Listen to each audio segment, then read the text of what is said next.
Good afternoon, everyone. I just got home from my class today, and we're going to talk about something really important. We often encounter or hear the word biodiversity, but what really is biodiversity? When we look it up on Google, it says biodiversity is all the different kinds of life you'll find in one area.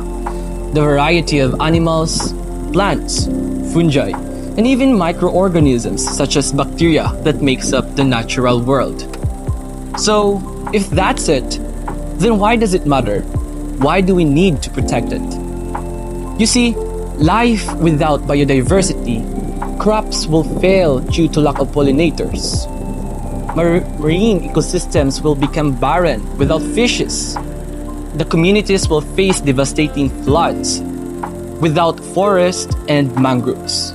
Life's become a struggle in a depleted and fragile world. And that is why protecting and conserving biodiversity is a must, not only to avoid such ecological problems, but also to ensure that future generations can enjoy the rich resources and diverse forms of life we have today.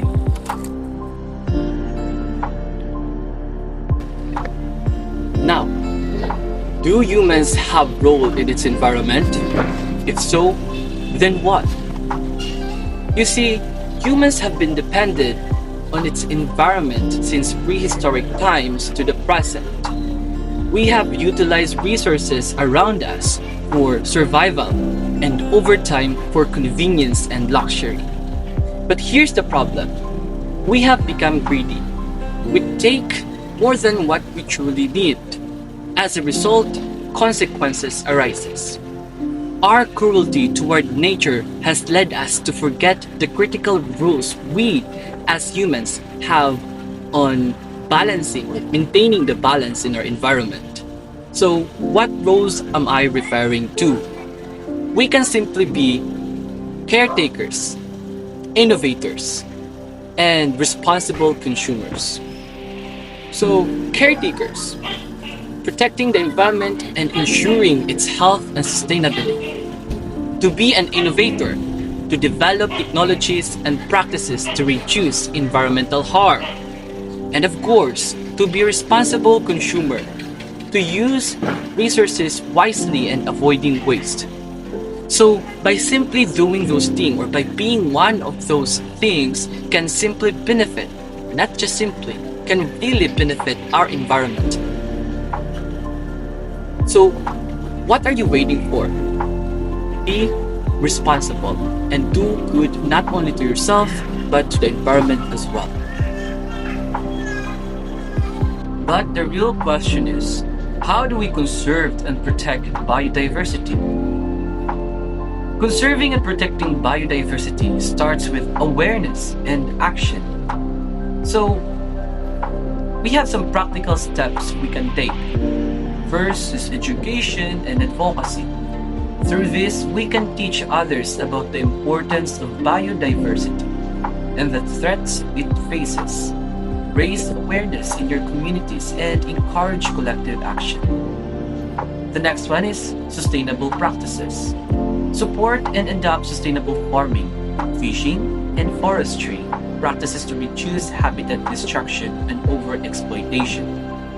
The next one is, of course, reduce, reuse, recycle.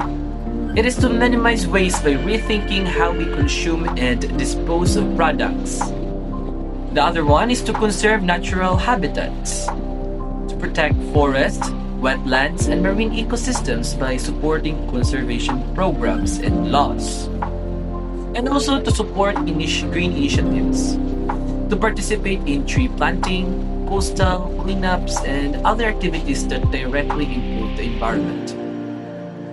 The other one is to, of course, limit pollution, to reduce the carbon footprint by choosing renewable energy, using public transportation, and minimize using single-use plastics. And lastly, of course, the most important one, to be an active citizen. It is to advocate for policies that prioritize environmental protection, support organizations and leaders that fight for biodiversity conservation. Now, by taking this role seriously and making these steps as part of our daily lives, we ensure that biodiversity thrives, not just for us, but for the future generations to come.